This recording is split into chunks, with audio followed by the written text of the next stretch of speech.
I'm Sophie Foster, and welcome to Can We Talk About That, the local Oxford County podcast where we break down gender-based violence, how it shows up in our community, and what we can do about it.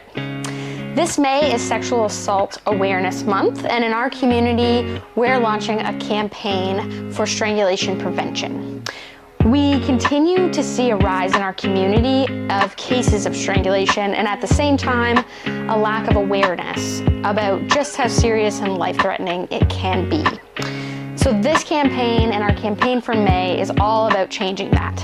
We'll be working with frontline professionals through training and workshops, helping them to better understand and respond to strangulation, but we're also trying to bring that awareness just to the general public as well in our community. So we want to share resources and put out more information, whether it's on this podcast, social media, but we're also hopefully putting posters in local bars and restaurants to try and reach more of that general population as well. As part of this campaign, the 2 episodes that we post in May will be surrounding strangulation. So in our first episode, I am sitting down again with Annyse Alcock from St. Joseph's Healthcare Program in London, and we're going to be kind of unpacking more about strangulation, why we're seeing the rise, and what the dangers are from a healthcare perspective. And then in our second episode, we're bringing back our Reddit reactions. So I've brought more workers from the women's shelters, both Dasso and Ingamo, and we're going to unpack a real case that was posted on Reddit and just unpack, how did this happen? What does this look like? And how is it showing up, or how could it show up in our community? So if you want to follow along this campaign, listen to our 2 episodes this month, or follow Oxford Dart on Instagram to stay connected throughout the month, access resources, and learn more about the role that we can all play in preventing and responding to strangulation in our community. So before we get started in today's episode, I do obviously want to give a quick warning that we are talking about strangulation, and that can be triggering and just can be a very, very heavy topic. So if you do need maybe some extra support or help just unpacking and chatting about maybe your experience or just learning more about strangulation, please feel free to call the Dasso Crisis phone line. It is open 24/7, it's free, it's confidential, and we do want you to call even if you have questions or just want to get some advice. So the toll-free number is 1-800-265-1938. Please just call, it's free, and we're there to support you. For today's episode, I'm sitting down one more time with Annyse Alcock from the St. Joseph's Healthcare Program in London, Ontario. So we did already do an episode together explaining more about that program. So if you are confused as to what it is, please go listen to that episode for some more information. But today I've invited her on to talk about strangulation and the rising trend that we're seeing in our communities. So today's episode is called Strangulation and Intimate Partner Violence, the warning that we can't ignore. So to start, Annyse, maybe can you just explain your role at St. Joe's? Sure. And maybe explain briefly why, even though it's located in London, why this matters to Oxford County. Sure, of course. So yes, I'm a registered nurse at the Sexual Assault and Domestic Violence Program. I have been working as a sexual assault nurse examiner for the past 8 years within that program, and now I carry the role of the nurse supervisor.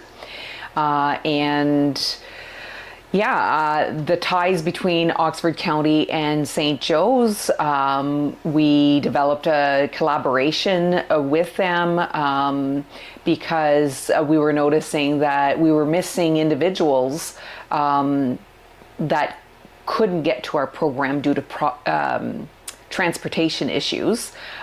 So we developed a pathway in terms of, they would come to our program for their initial visit, whether it be a sexual assault or domestic violence or a combination of both.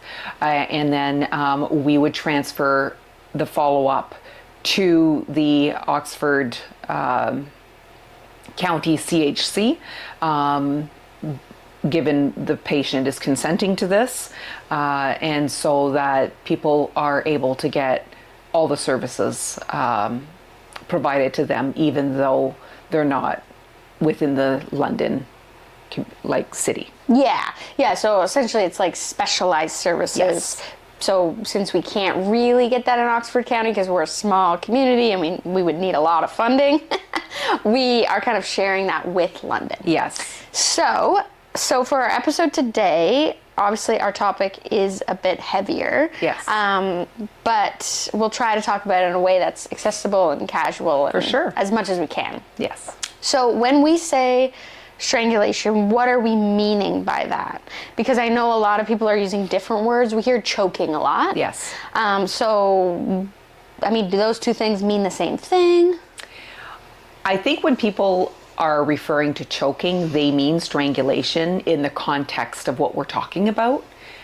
But the definitions are very different. Strangulation essentially is any pressure to the neck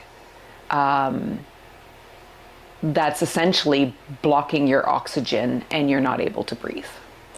Choking is when you choke on food or an object, but people use choking and they mean strangulation. So it's very important to, when you're assessing somebody and you're asking them about strangulation, they may not know what that term means. So I always would say, like, did anybody put anything around your neck? Did anybody put any pressure around your neck, whether that's with their hands, a ligature, which is like a rope or a belt or extension cord, whatever it may be, or even if somebody's used their body weight on your neck to prevent you from breathing and essentially silence you and into doing whatever it is that they want you to do. Mm-hmm. And I mean, it's really scary. I think talking to our community agencies, we're all kind of seeing an increase in this happening. Mm-hmm. So maybe can you just touch on, from your healthcare perspective, like, why is this so dangerous, mm-hmm. even when maybe it happens to you and you don't have bruises or you don't have marks? Yes, absolutely. So the majority, like I would say, 50% of people will present disclosing a strangulation, but they have no bruises, they have no marks. And so if you don't see anything, you think that there's nothing wrong. However, the neck has very vital structures in it. We have jugular vein, carotid artery, we have very small, fragile bones, and a lot of that can get damaged, but you wouldn't see the injuries because we have muscles in our neck that protect those fragile structures in our neck. So it is not uncommon not to have any bruising or any marks to the neck when strangulation has occurred, even to the point where somebody has lost consciousness. Therefore, when a strangulation is disclosed in our program, we definitely want them to be medically assessed to make sure that everything is okay. And there's also separate documentation that we do for that as well. Mm-hmm. Yeah, which, just sounds so scary. Mm-hmm. So can you maybe explain again from your healthcare perspective, what is happening during the strangulation in the body? Mm-hmm. I have a timeline here that I like to follow, and I don't want to miss anything, but it just puts in perspective how little time it takes for significant things to happen.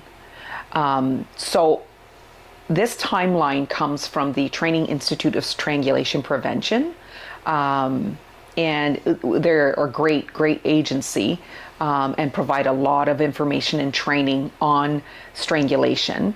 But if I'm looking here, and this is just a graph that I'm reading off of. And I'll share a link to this. Yes. So at 0 seconds, pressure is applied. So pressure is applied to the carotid arteries, and in 5 to 10 seconds, that's enough time to render unconsciousness. 5 to 10 seconds. 5 to 10 seconds. And then you move into 14 seconds, there could be an anoxic seizure that occurs. 15 seconds, there could be loss of bladder control. And at 30 seconds, there could be loss of bowel control. So you're getting into some really dangerous territory there already. And we're only talking about 15, 30 seconds into it. Between 10 and 30 seconds, petechiae can show, and that's the little capillaries, the little veins that we have, they will burst and they cause like these red pinpoint marks. And you would see that above the occlusion. So you could see it in the scalp, you could see it in the face, the white of the eyes could have it, even the roof of the mouth. And then you reach the 1 minute mark and then respiration ceases. So we're talking about 62 seconds to 157 seconds where death can occur. So we're not talking about a lot of time. No. And I think people, they don't know what they don't know. So, strangulation, they're like, oh, well, we just do it to get, a rise out of it, and it's fun. But I don't think they realize that we're talking seconds and damage is already starting to occur. Mm-hmm. Yeah. Well, and I know not to get into, more of like the social science and why we're here and why this is happening, but at least from what we've talked about at the women's shelter and our team is how much, there's different ways that this is coming up in our community. We're kind of seeing it within abuse, within controlling relationships. We're seeing it with what we'd call like consenting relationships, where maybe there's like some sexual fetishization. I can't say that word. Fetishization. Thank you. And then we're seeing it a little bit with kids as well, doing like challenges online, and ways of getting like different highs and things like that. So maybe those are just 3 contexts to put it in as to how it's kind of showing up, but clearly it's really dangerous. And the truth of the matter is, in, a healthy, consenting relationship, there could be strangulation happening during their intimate times. But really, at the end of the day, you can't consent to something that can kill you. Mm-hmm. And you are walking a very fine line when you are introducing strangulation and, and you pass out from it and then you come back from it. There's a lack of oxygen going to your brain. There is blood that's not able to drain out of your brain because of the pressure on your neck. So there's a lot of concern around this. And like you said, like there's even adolescents and even younger that are on social media and they're seeing people display this as a game. Just for example, there are a couple names that they have for this. It's not just a choking game. Like they have names on social media: blackout challenge, California high, faint challenge, flatliner, head rush, pass out challenge, rising sun, space cowboy, space monkey, suffocation roulette, tap out. So we actually saw some of these videos where kids are like videotaping and they're strangling each other from behind. So one is doing the strangulation, and you can see within seconds, their body goes limp, and then they let go. And even in some situations, we've seen like small little seizure activity before they regain consciousness, and they're laughing. Mm-hmm. They're laughing, and they don't understand what's really going on there. Mm-hmm. So I think education is the key, and I think parents need to know that, some of this stuff is happening. Mm-hmm. Now, not every child is participating in this naturally, but it is something that's out there. And I think that parents, adults, healthcare professionals, everybody should be aware. Mm-hmm. No, I definitely agree with you on that. Well, and that's a huge reason that we've put together this campaign for the month of May, is because of the rising trend and because we're so worried about this happening in our community. Yeah. So you touched a lot on kind of the immediate and short-term effects or symptoms that we'd see. Sure. Can you maybe touch on what the delayed symptoms are? Because I know we've chatted in the past that some things can show up days later. That's right. So you may present like at our program, and there's either intimate partner violence going on, or it's a sexual assault, or a combination of both, and then they disclose strangulation. They have no symptoms, they have no marks, but they can develop symptoms for up to 36 hours after. So when we assess somebody, we still want them to be assessed medically to make sure that nothing inside and underneath those muscles hasn't been damaged. And unfortunately, a lot of times when people go to emerge, they're not given the proper assessment. And I think, a lot of it is they don't want to disrupt any evidence that might be there for the forensic piece, but medical needs always come before the forensic need of things. So we ask patients that come to our program, we have a whole list of things like, any vision changes, any changes in your voice. Is it like more raspy? Have you developed a new cough? Any trouble swallowing, any trouble breathing, and there's a list of things. So even though we don't see symptoms right away, we do send them home with a post-strangulation care, because we want them to be aware of things that might come up, and if they do, we want them to either call 911 or report to the nearest emergency. And it is important you tell them that you've been strangled, you presented to the sexual assault and domestic violence program. There were no symptoms then, but here's what you're experiencing now. Because if you present just, I've been strangled and I'm having these symptoms, the fact is now these symptoms have shown up days after. So we actually send them with this piece of paper here. It's just a post-strangulation care, and it just talks about, things that you should look out for. Number one, if you're pregnant, absolutely you need to be assessed. There is a high risk of miscarriage. There also could be difficulty breathing, shortness of breath, persistent cough or coughing up blood, loss of consciousness or passing out. So if that's occurred, clearly we would want you to see a doctor for sure. Difficulty swallowing, any swelling to the throat, neck or tongue, any left or right-sided weakness, numbness or tingling. So those are symptoms of a stroke. Eyelid and facial droop, nausea, vomiting, any worsening of a headache, vision changes, or loss of bladder and bowel control, and change in mental status. So if somebody, starts feeling confused or disoriented, or even if somebody that they're with are noticing that they're not acting quite like they're used to seeing them, then that would definitely warrant a trip to emerge to see a physician for sure.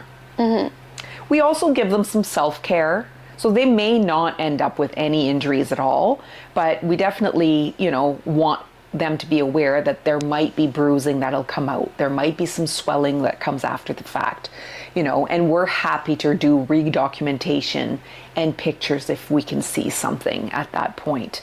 And, to apply ice to the area for 20 minutes at a time, not to apply ice directly on the skin, but wrapped in a tea towel or something like that, so you don't cause any frostbite to your skin. Use a washcloth or an ice pack, and then you can use over-the-counter Tylenol or ibuprofen that can help with pain relief, which is just, self-care, things that you can do at home. Well, and I mean, it's awesome that you're able to send home that list, and it's a one-page sheet, and they can kind of take it home with them.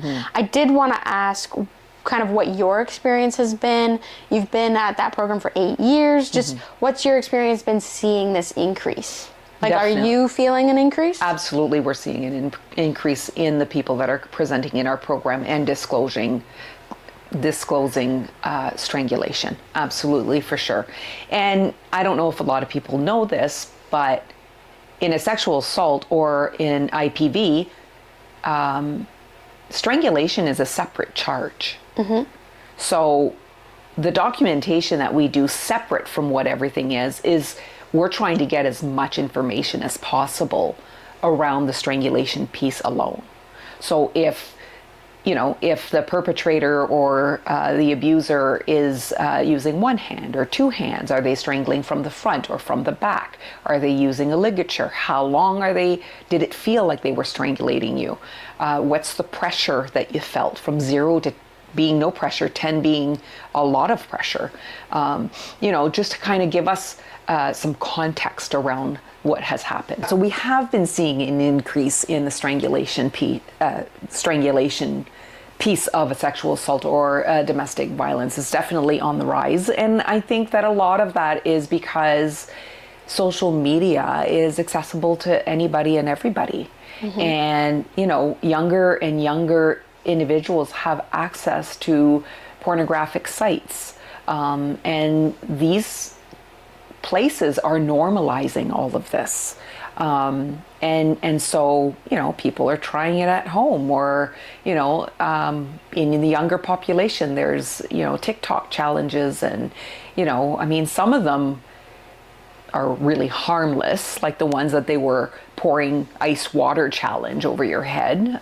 But when you start getting into strangulation, or like, I think there was another one that was eating Tide Pods. Like, oh my goodness. Like, that's very dangerous. Very, very dangerous. Well, yeah, it's just so scary. Yeah, and especially when, this isn't being talked about that much. No. I think it's being talked about in our circles at work, but, out in the public, nobody really wants to talk about this. No, it's kind of like a closed door. Oh, behind closed door issue, 1000%. for sure. Yeah. Well, and just speaking on that pornography piece too, as well, just normalizing it. I was in a training a week or two ago, and they had said that the rise in strangulation showing up in pornography, it went from 3% to 30%. So almost a third of the porn that's out there includes strangulation now. So it's becoming way more normalized. Yeah. And that's, I think a huge reason why we're seeing an increase in our services. Yeah, absolutely. Another thing that you said that kind of jogged my memory of something that you actually told me was that idea of like, how much pressure did you feel from 0 to 10? Right. And that idea of, it only takes as much pressure to open a pop can. To cause damage. So if you think about how much pressure it takes to open a can of pop, and that's just 2 fingers. Right.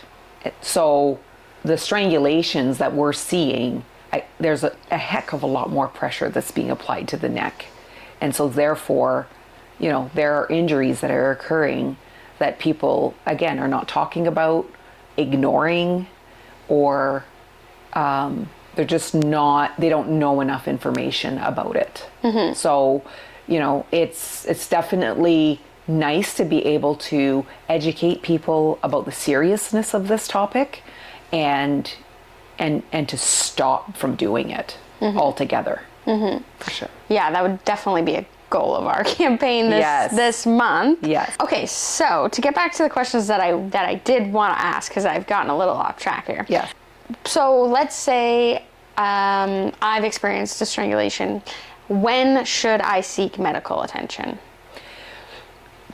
Basically, as soon as possible. Okay. If there's a strangulation that has occurred and you don't feel any symptoms, we would still recommend that you get looked after. And would you say even if, let's say I consented to it, and I felt like it wasn't that much pressure. Right. Should I still get medical attention? Yes, absolutely. Okay. Yes. Because for me, it might feel like it's not that much. That's right. But you're saying, no, that still can cause damage. Right. And you should get checked out.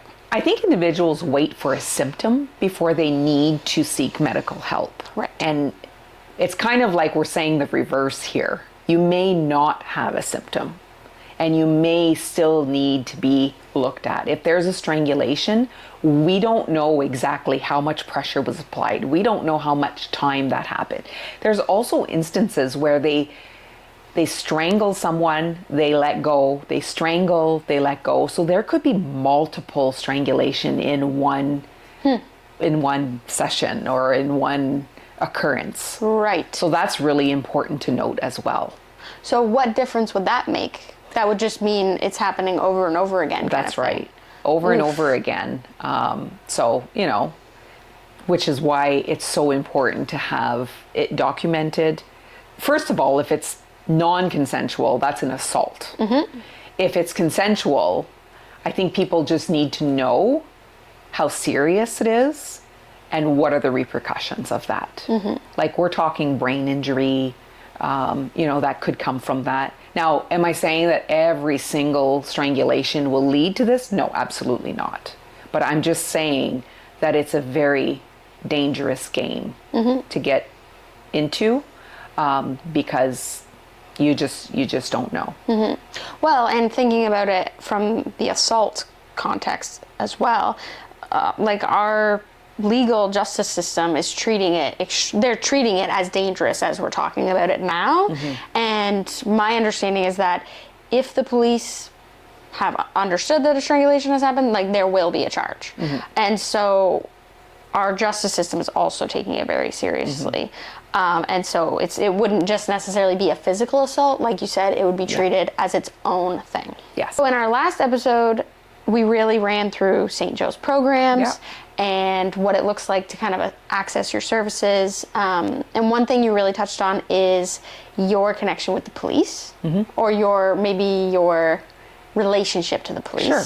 And so just for this context of strangulation, again, going back to hypothetically, me experienced strangulation, can I come to the hospital just to get that evidence kit and not have to charge someone? Yes. Sexual assault is a victim-led process. So our program doesn't involve police under any circumstances. So if somebody's in an intimate partner violence situation, they come to our program, to have documentation done. If there are injuries, we'll document that. We don't involve police. In domestic violence, police officers have a mandate to lay a charge if they see the need to. In sexual assault, it's the victim that makes that decision. So it's victim-led. Right. So again, it's their decision if they want to involve the police or not. And we will certainly help them if they want to do that. We will support that. But again, you have to bring it to police's attention if you want a charge to be laid. Not to say that it automatically happens. Police have their job to do, right? They're going to investigate the situation. But it's still important to seek the help, even if you don't want to involve police. It's not an automatic, we involve police if you come to us. And in the emergency department, I'm not exactly sure. I don't think that they would involve police if you ask them not to for strangulation. They may involve police, if there are different situations. I can't speak to what they do, but I can speak to what we do in our program. We don't involve police because we want to encourage people to come and get the help that they need or get the documentation. And it doesn't get sent anywhere. It's just somewhere where you can have it stored in the event that you need it later on. Well, yeah, and having that sense of control over your own evidence. I know that I said that in our last episode too, but just kind of having the power to have your voice and your documentation, and I can see that that's really powerful, especially if maybe later on you want to lay a charge. Yeah, for sure. If that's something that you wanted to do. Yeah. So one thing that comes up a lot with strangulation is that sometimes people or survivors of strangulation don't disclose or don't want to talk about it to their friends and their family, or maybe even professionals, like going to you at St. Joe's. So do you have any advice for how people maybe can better respond when they do finally tell someone? So it should be taken with seriousness. It absolutely, if there's a strangulation, it takes a lot for a person to come and disclose something like that to somebody they trust or feel safe disclosing that to. I would tell them that they definitely should seek help, or at least get information on how serious this is. We always recommend people to call our program 24/7 if they're looking for information or if they want to speak to a nurse on, some guidance as to what they could do in that situation. But yeah, no, it's definitely, if somebody discloses that to you, forcing them to do something they're not quite ready to do is probably not the best way to help somebody. And also be aware of, if somebody's not acting right, or if somebody's like, if you know them really well and you think something's quite off, like, I encourage people to ask. If you don't ask, we won't know. They may not feel comfortable going to you. But if you say, oh, I'm noticing that you're coughing a lot, or, just kind of making small talk, and you might be, surprised to learn a thing or two. Mm-hmm. And if something like that is disclosed, I absolutely recommend that they, at the least, get checked out. Call our program. We can offer some documentation, if there are injuries even. And if nobody wants our services, we can't force people to do what they don't want to do. We can support them if they do come to us. But the message that we really want to put out there is, be aware of how dangerous strangulation is in any context. Mm-hmm. Extremely dangerous. Mm-hmm. Yeah, that's definitely a message that we want to put out there. For sure. So, I know that this is a really dark topic. Sure. And a lot of your work is really heavy as well. Yeah. So to end our episode, what gives you hope working in this field and while seeing this rise, unfortunately, in strangulation? I've been a nurse for 27 years. I've been in this work for the last 8 years. This is by far the best job I've ever had. And people often ask me, how can you work in something that you're always hearing, such negative, terrible stories, and the way I see it is that I'm part of their healing journey. I'm not part of what has happened to them. Sometimes, a lot of times, we see people at their absolute worst. They've gone through horrific trauma. They come to us and spend time with the nurse during the assessment. We build some sort of a rapport. And seeing them arrive to our program one way and leave our program somewhat put back together is extremely rewarding, very valuable, that I really feel that I'm making a difference in someone's life in that moment. And sadly, nurses who work in hospitals, like, I worked on one of the units, and you have a lot of patients to take care of. You'll run off your feet. In this role, I love that I have the patient for as long as I need to do the assessment and to meet her needs and support her or him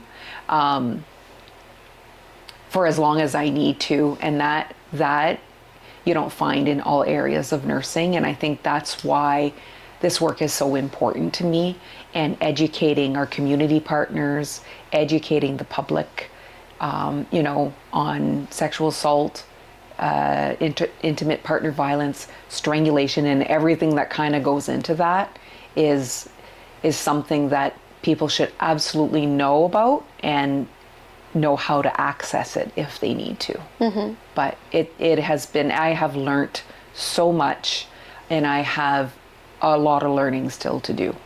But it is incredible work, and it is definitely valuable to both patients and healthcare providers. Mm-hmm. Well, thank you so much. We've learned so much from you. I know I have learned so much from you. Good. And I'm very happy to have you as part of our campaign. For sure. So thank you so much for coming on for our second episode. Yes, thank you for having me. Yes. Thanks, Annyse. Thank you. Thank you so much for listening to this episode of Can We Talk About That? We're so grateful for Annyse to come on our show again to talk about the specifics of strangulation, especially taking part in our strangulation prevention campaign. If anything in this conversation brought something up for you, again, we know that this is a really heavy topic. Please feel free to call the DASO crisis phone line. The toll-free number is 1-800-265-1938. You can call in the middle of the night. It's open 24/7. Again, it's free and confidential, and we're there for you, whether it's just to ask a quick question or maybe get some support through a crisis. We'll be back with more conversations that help to break down gender-based violence, and we hope that you find these episodes about strangulation for the month of May interesting and informative, and you can kind of take this out into our community and help us spread the word to hopefully gain some prevention, but also better respond to strangulation in our community. Thanks for listening.